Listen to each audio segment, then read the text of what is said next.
जब तक प्रकृतिजन्य भोगों में हम आनंद की खोज करते रहेंगे तब तक हमारी दुर्गति नहीं रुकने वाली।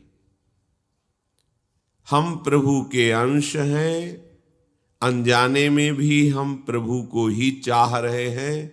हमारी मांग आनंद समुद्र है। आनंद बिंदुओं से हमारी तृप्ति नहीं होने वाली।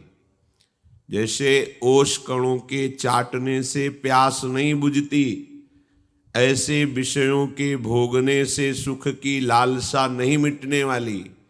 ये एकमात्र प्रभु के चरणारविंद का चिंतन करने से ही तृप्ति का अनुभव होगा। ये जो विषयों का आकर्षण है, शरीर में प्रियता है, यही हमारा घोर दृढ़ बंधन हो गया है। इसीलिए प्रभु होते हुए भी कह रहे हैं कि मैं उनमें नहीं हूं, वो मेरे में नहीं है। ये कितनी घाटे की बात।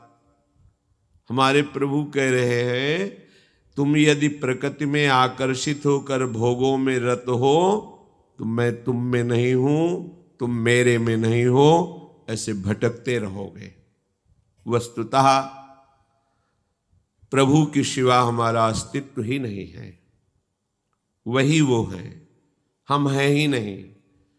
हमने जो मान रखा है एक शरीर में मैंपन, अंतःकरण में तदात्म भाव, कर्ता भोक्ता भाव, ये केवल अज्ञान से मान रखा है।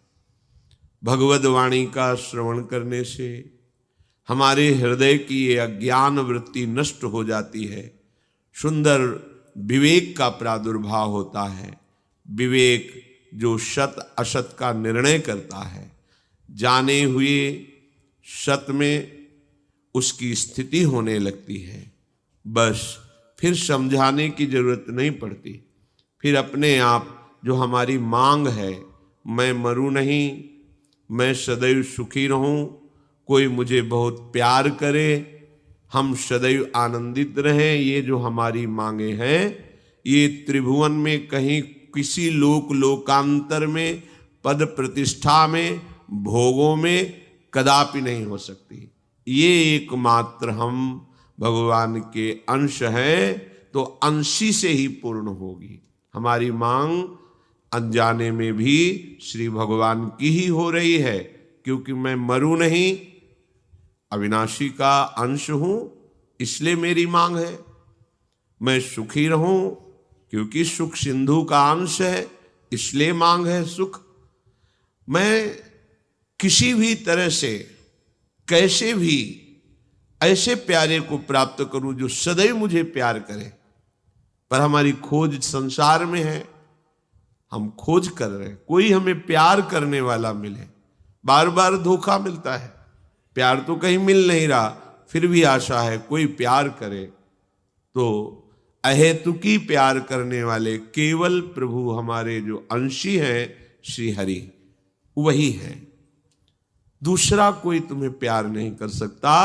दूसरा जो प्यार करता है वो स्वार्थ का नाटक कर रहा है। जहां उसे अपने स्वार्थ में बाधा पड़ती नजर आएगी, तब आपको पता चलेगा कि ये प्यार नहीं, ये तो स्वार्थ कर रहा था। और चाहे जितना अपराध बन जाए, चाहे जितने अवगुण हमें परास्त कर ले, पर यदि हम हरि का आश्रय ले लिया है तो वो कभी छोड़ते नहीं। उनका प्यार किसी गुण को देखकर, तपस्या को देखकर, महिमा को देखकर नहीं होता।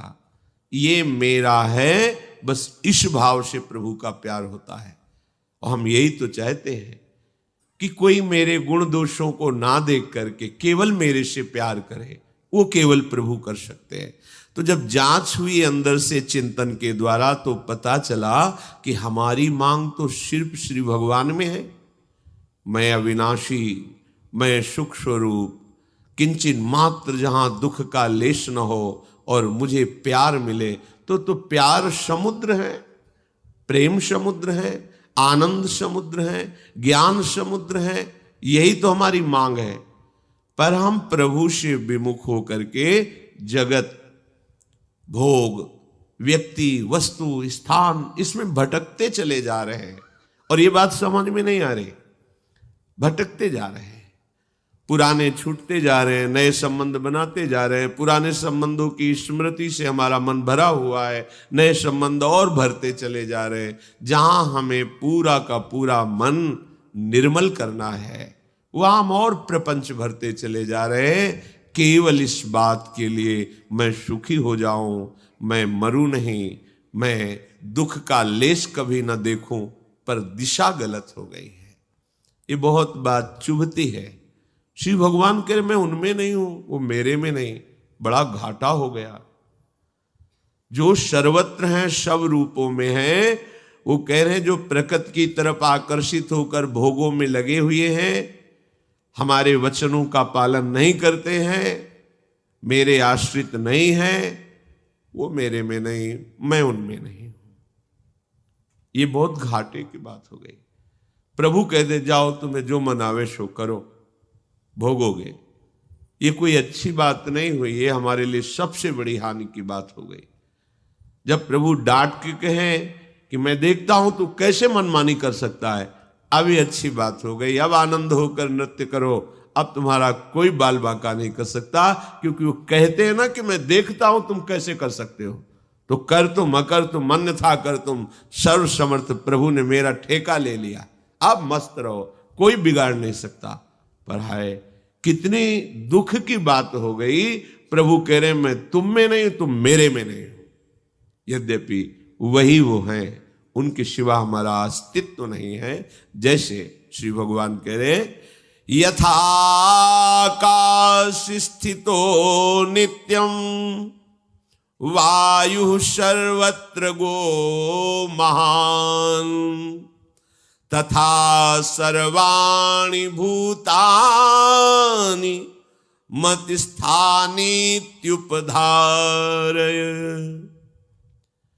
जैसे सब जगह विचरने वाली महान वायु नित्य ही आकाश में स्थित रहती है, ऐसे ही संपूर्ण प्राणी मुझ में ही स्थित रहते हैं, ऐसा तुम मान लो।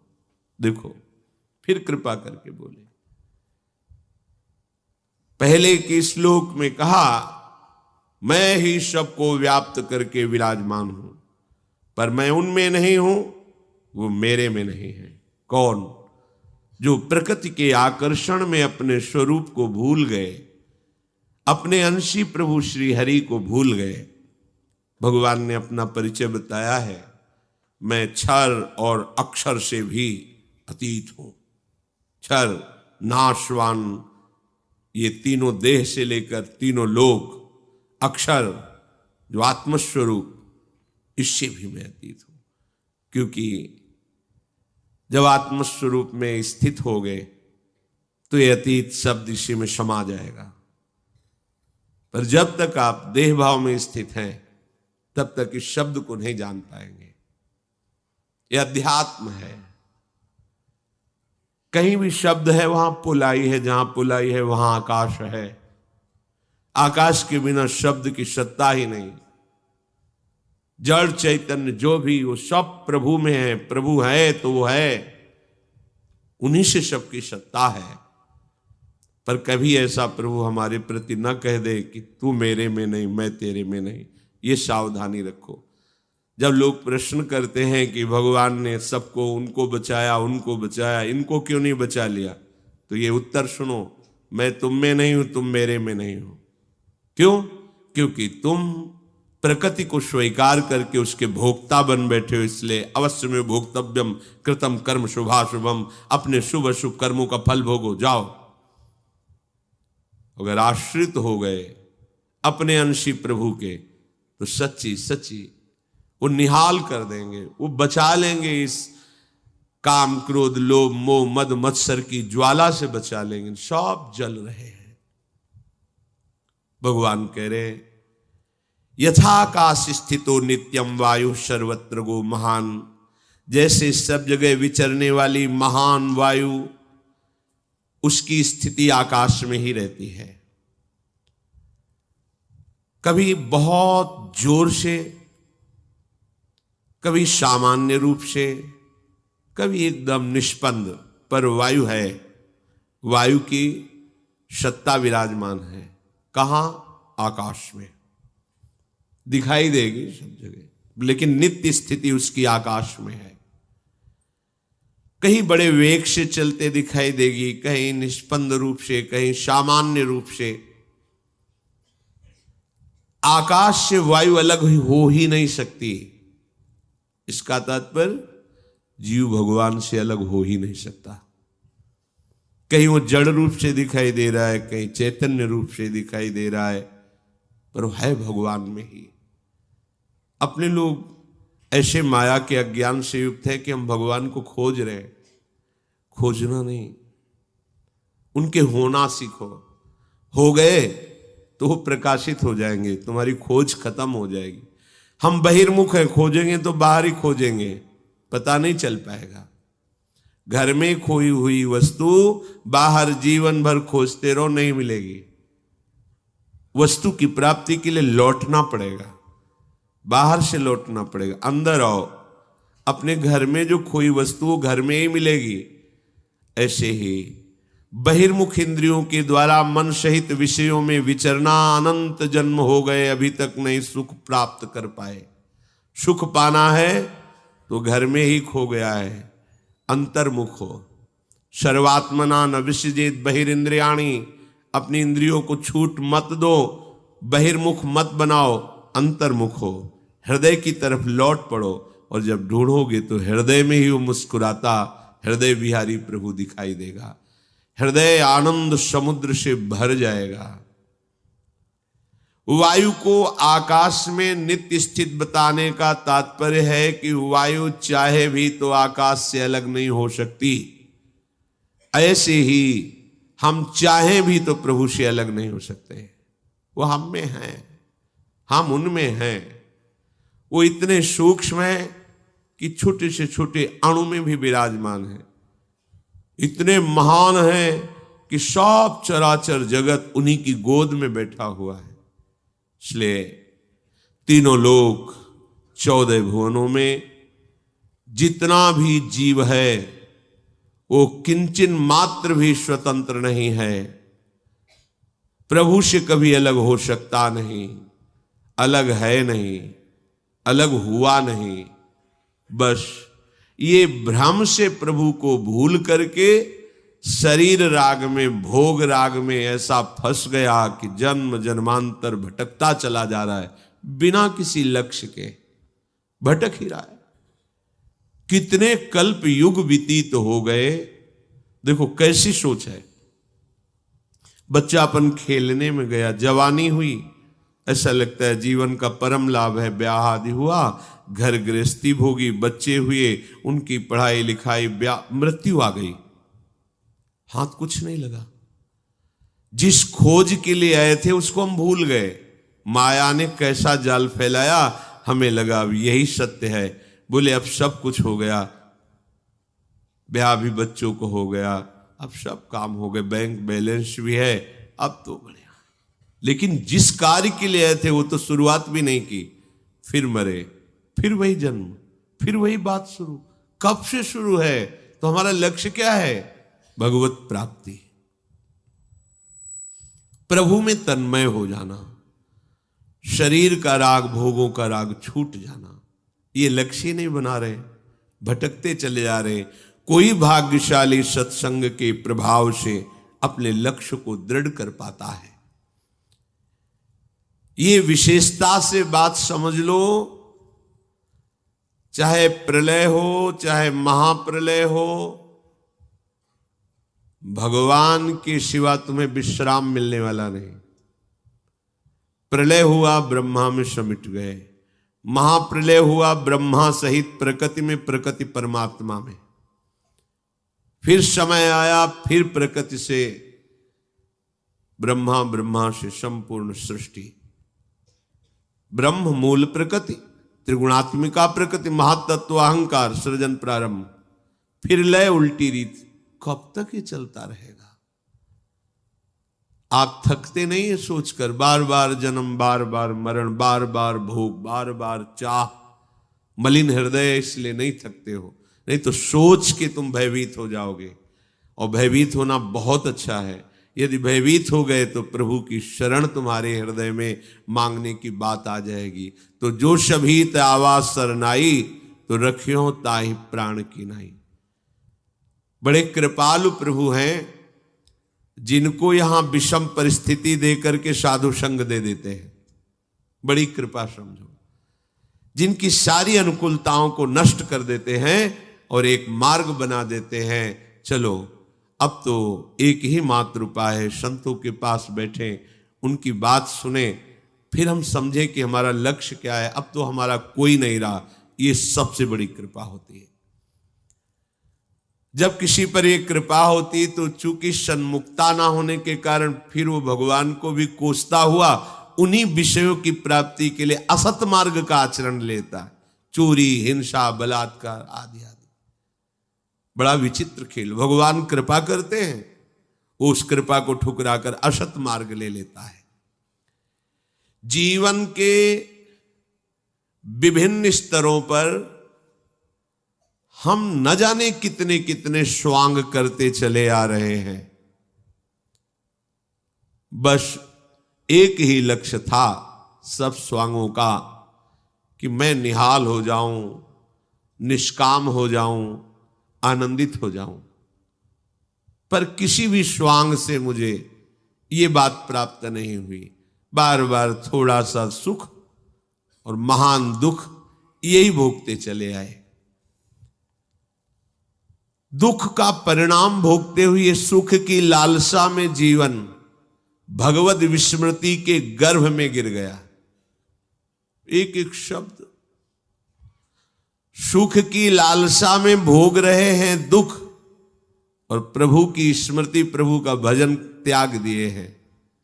हमें यह नहीं पता चल रहा कि जो हमारी लालसा है वो केवल भजन से पूर्ण होगी।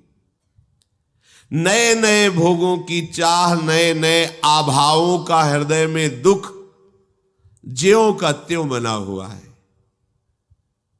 पता नहीं कैसी माया है। मन में आता है कि यदि इतना हमारे पास सुख सुविधा होती तो हम बहुत सुखी हो जाते। अगर उसी जीवन में उतना हो गया तो उससे लाख गुना बढ़कर मांग, अभाव ही अभाव, कमी ही कमी, पूरे जीवन भर कमी। बड़ा आश्चर्य। आप देखो ना कैसा छलावा माया करती है। बचपन से लेकर अभी तक देखो, हमारी मांगें बदलती गई, वस्तुएं भोगते रहे, व्यक्तियों का संयोग लेते रहे, लेकिन अभाव कम नहीं हुआ। अब और जिस जीव पर भगवान की अनंत अपरिसीम कृपा होती है उसे भगवान दुख, विपत्ति, अपमान के जाल में फंसाते हैं। क्यों? निर्दयी है क्या? नहीं, यही एक औषधि केवल रह गई है। मनुष्य शरीर दिया, बड़ी अनुकूलताएं दी, फिर उसी में फंस गए तुम। अब क्या करें? ये कड़वी औषधि है पर अमोघ है। चाहे जितना उछल कूद मचाओ, कृपा समुद्र प्रभु ने अब तुम पर कृपा कर दी। अब तुमको भजन करना ही पड़ेगा, तुम्हारे लिए अब कोई रास्ता नहीं। एक बार कोई महापुरुष किसी उपासक से कह रहे थे, तुम लिख लो कागज में, तुम्हारे भाग्य में विषय सुख नहीं है। अगर तुम विषय सुख के लिए चेष्टा करते हो तो मारे जाओगे। लिख लो, तुम्हारे भाग्य में नहीं, तुम्हारे भाग्य में भगवत सुख है। इसे श्राप मानोगे या वरदान मानोगे? उन्होंने क्लियर कर दिया, है ही नहीं तुम्हारे भाग्य में विषय सुख। कुछ भी करके देख लो, करोगे तो मारे जाओगे। मारे जाओगे अर्थात तुम्हारी वृत्ति मारी जाएगी। उसके लिए प्रयास मत करो। तुम्हारे सुख में भगवत सुख है, तुम्हारे भाग्य में भगवत सुख है। रहस्य न समझने के कारण लगता है देखो ऐसा कह दिया, तुम्हारे भाग्य में विषय सुख है ही नहीं। ऐसे ही तुम कितना उछल कूद मचा लो, तुम कितना भागो, तुम्हें तीन तरफ से घेर लिया गया है। एक ही रास्ता है, इधर इधर इधर, तीनों तरफ बंद कर दिए गए रास्ते। पीछे लौट नहीं सकते, दाएं बाएं कोई रास्ता नहीं रखा गया, सन्मुख चलो भगवान की सीधे। अगर खड़े हो गए तो इतनी पीड़ा दी जाएगी कि खड़े भी नहीं हो सकते, आगे बढ़ो। यह है भगवान की विशिष्ट कृपा। चाहे जितना तुम प्रयास कर लो, यदि भगवत कृपा हो गई तो तुम्हें भजन करना ही पड़ेगा, भगवत प्राप्ति होगी ही तुम्हें। अपने लोग इसी लाइन में आ गए हैं। पता ही नहीं था कि कोई मंजिल भी होती है, ये कोई रास्ता भी होता है। ऐसे ही घेर के लाए और दौड़ाते चले, तब पता चला कि मुझे कितने महान मार्ग में प्रभु चला रहे हैं। अब इसमें ऐसी प्रतिकूलताएं भी आती कि पीछे मुड़ के देखो तो कुछ है ही नहीं, बंद है, साइड में कोई है ही नहीं, आगे का रास्ता बड़ा खुला हुआ है, खड़े हो नहीं सकते। तब रोना आता है, कितने कृपालु हो, कितने कृपालु हो। केवल एक ही रास्ता रखा है, मामेव ये प्रपद्यन्ते, दूसरा रखा ही नहीं।